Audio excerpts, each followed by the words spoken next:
महाराज जी, मैं पुष्कर राज से आया हूँ। महाराज जी, आप कह रहे हैं महाराज जी कि भगवान ने ये सारे युग मतलब अगर समाप्ति करने तो बनाए क्यों?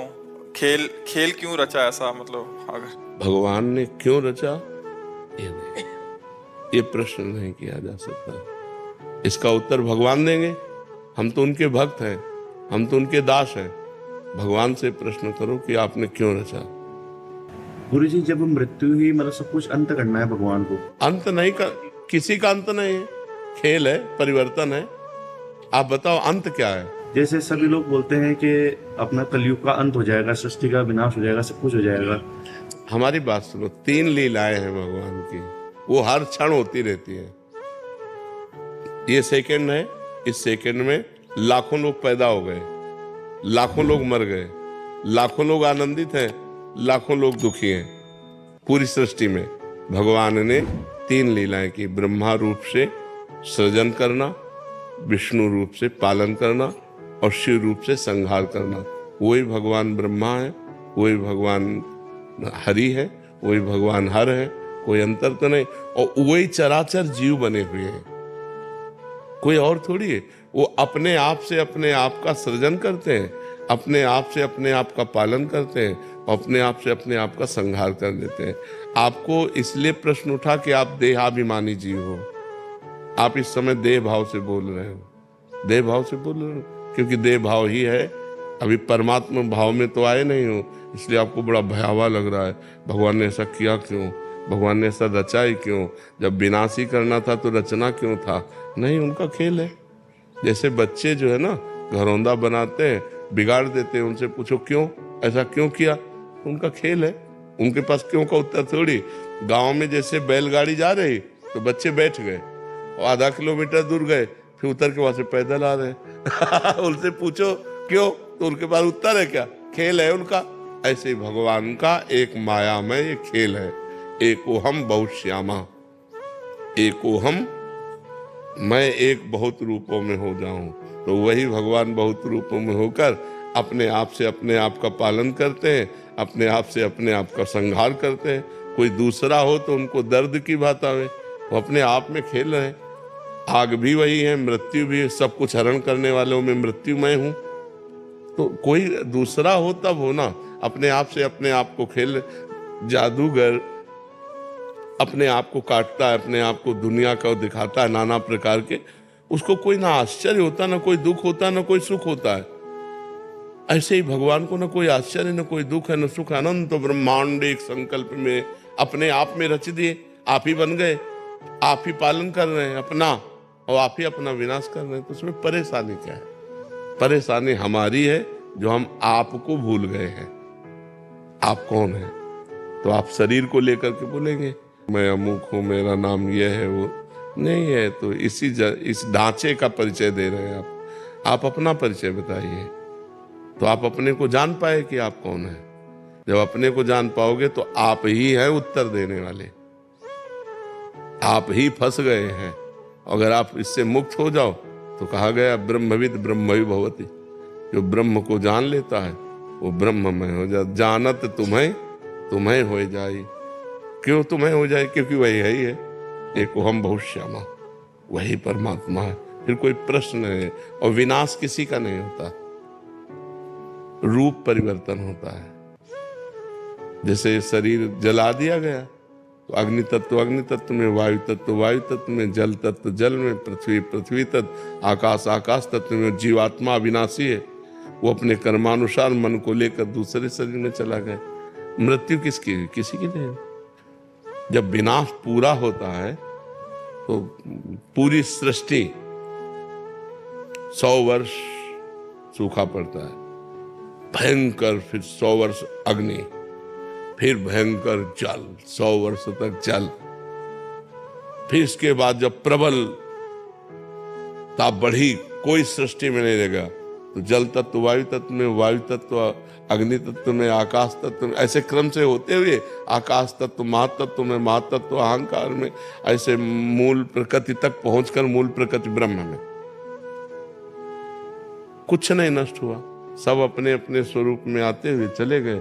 फिर जब सृष्टि हुई तो ब्रह्म ब्रह्म से मूल प्रकृति से त्रिगुणात्मिका प्रकृति, त्रिगुणात्मिका प्रकृति से महातत्व, महातत्व से अहंकार, अहंकार से पूरी सृष्टि।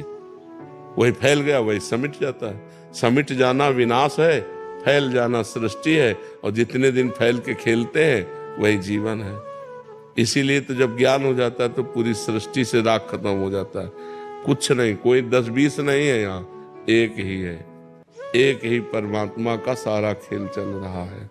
वही आप भी हैं, लेकिन आप अपने को जान पा रहे हैं। मैं परमात्मा कैसे हो सकता हूं? तो आप देह भाव से बोल रहे हैं। स्वरूप में आइए, स्वरूप कौन है? स्वरूप कौन है? तो स्वरूप का ज्ञान है नहीं, तो इसीलिए देह भाव के होने के कारण जन्म मरण, दुख सुख, लाभ हानि, मान अपमान, जय पराजय ये भोगना पड़ रहा है। बड़ा कठिन है। इसीलिए भजन करो और मुक्त हो जाओ। साधन धाम मोक्ष कर द्वारा, मोक्ष को प्राप्त कर लो तो ये जीवन सार्थक हो जाएगा।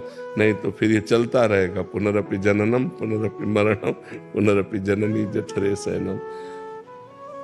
भगवान ने किसी को नहीं रचा, अपने आप से अपने आप को रचा, दूसरा कोई नहीं है। आप देखो ये क्या है? पंचभूतों से बना हुआ शरीर है ना। पंचभूत कौन है? ये परमात्मा स्वरूप है, परिवर्तनशील है। और एक परमात्मा स्वरूप भगवान की दो प्रकृति है, एक परा एक अपरा। जो शरीर है ये भगवान की एक प्रकृति है, जो स्वरूप है वो आप है। वही जो आप में स्वरूप, वही आप में, वही आप में, वही आप में, वही एक ही है। जैसे कर्णों के कारण देखने में बिजली कई प्रकार की दिखाई देती है। एक बिजली लाइट दे रही, एक बिजली हवा दे रही, एक बिजली ठंडा कर रही, एक बिजली हीटर में निकल रही। लेकिन क्या बिजली कई प्रकार की है क्या? कि ये बिजली गर्म करेगी, ये बिजली ठंडा करेगी, ये बिजली हवा फेंकेगी, ये बिजली रोटी बनाएगी। बिजली तो कई प्रकार की नहीं है, यंत्र कई प्रकार के हैं, करण कई प्रकार के हैं, उनमें वो पावर वैसे ही जाकर प्रभावित हो जाता है। ऐसे एक बिजली है। अगर संपूर्ण ब्रह्मांड में पूछी जाए तो बिजली एक है ना? और उसके करण कितने हैं? करोड़ों हो सकते हैं, करोड़ों करण है, करोड़ों प्रकार से उसका प्रयोग हो रहा है। ऐसे ही ये करोड़ों अरबों करण हैं, लेकिन इसमें परमात्मा का पावर एक है। अब करण है दुष्ट स्वभाव का रचा हुआ, अब वो दुष्टता ही करेगा, तो बोले इसमें परमात्मा कैसे हो सकता है? नहीं, परमात्मा ही है। वो करण के प्रभाव से ऐसा बोल रहा है। जैसा जैसा स्वभाव, जैसी जैसी प्रकृति, तो परमात्मा तत्व तो वैसे ही जाके बर्ताव कर रहा है। तो लगता है ये परमात्मा कैसे हो सकता है? ये परमात्मा कैसे हो सकता है? नहीं, परमात्मा ही है अंदर से। वो अपने को नहीं जान रहा है और वो उसका स्वभाव है। वो कर्म के अनुसार ऐसी स्थिति को प्राप्त होकर ऐसा बर्ताव कर रहा है। जैसे इसमें भी बिजली है और ये भी बिजली से चल रहा है। बिजली कितनी लघु हो सकती है और बिजली कितनी महान हो सकती है। बड़े बड़े मशीनें चल रही फैक्ट्रियों में, नहीं चल रही, बड़े बड़े कार्य उससे हो रहे। तो एक छोटा सा पंखा भी उसी से चल रहा है, छोटा सा माइक भी चल रहा है। तो एक चींटी से लेकर ब्रह्मा तक सब उसी परमात्मा से संचालित है। वही परमात्मा है, दूसरा नहीं उसमें। और हम लोग द्वैत में ही फंसे हुए, दूसरा है, ये सब दूसरे हैं। हमारा परिवार, हमारा घर, मैं, शरीर, इसी अज्ञान की निवृत्ति के लिए अध्यात्म है। जब अध्यात्म, तो एक स्वप्न चल रहा है। जैसे स्वप्न में आपने देखा, बहुत सी सामान देखा, बहुत से व्यक्ति देखे, अच्छा बुरा स्वप्न देखा, क्या कुछ होता है क्या? तो ये कब पता चलता है? स्वप्न देखने के समय पता चलता है क्या?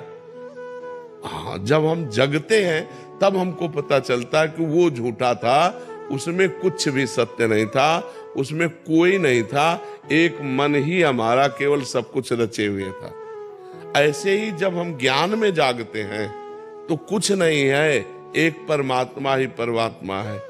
वासुदेवा सर्वमिति सा महात्मा सुदुर्लभा। बहूनाम जन्मनावन्ते ज्ञानवान माम प्रपद्यते वासुदेवा सर्वमित समात्मा सुदुर्लभा। बहुत जन्मों की साधना के बाद जब ये ज्ञान प्राप्त होता है कि एकमात्र भगवान वासुदेव ही विराजमान है, दूसरा कोई नहीं, सब वासुदेव, सर्वम खलमिदम ब्रह्म, सब ब्रह्म। अब कहाँ परेशानी?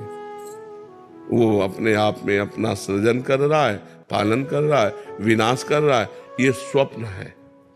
उमा कहूं मैं अनुभव अपना, सत हरि भजन जगत सब। तो सपने में हम सब कुछ देख रहे हैं। एक जागृत अवस्था जो हम मान रहे हैं ये मोह की है। स्वप्न में अपने को सोया हुआ मानते हैं क्या? उसमें जागते हुए तो होते हैं, लेकिन क्या जागते हैं क्या? ऐसे ही मोह निशा सब सो अनिहारा। मोह निद्रा अज्ञान में हम इस समय हैं, और जिस समय ज्ञान प्राप्त होगा, असली में जागना ज्ञान में होगा, तब आप देखना जब ज्ञान प्रकट हो जाता है, एकमात्र भगवान ही भगवान है, कुछ नहीं, न कोई हानि है, न लाभ है, न जय है, न पराजय है, न उन्नति है, न अवनति है, न जन्म है, न मरण है, कि ये सब स्वप्न जैसा चल रहा है, भयावह स्वप्न चल रहा है। इसीलिए कहा जाता है साधना करो और जग जाओ। जग गए तो जे ही जाने जग जाए हेराई, जागे जथा स्वप्न भ्रम जाए।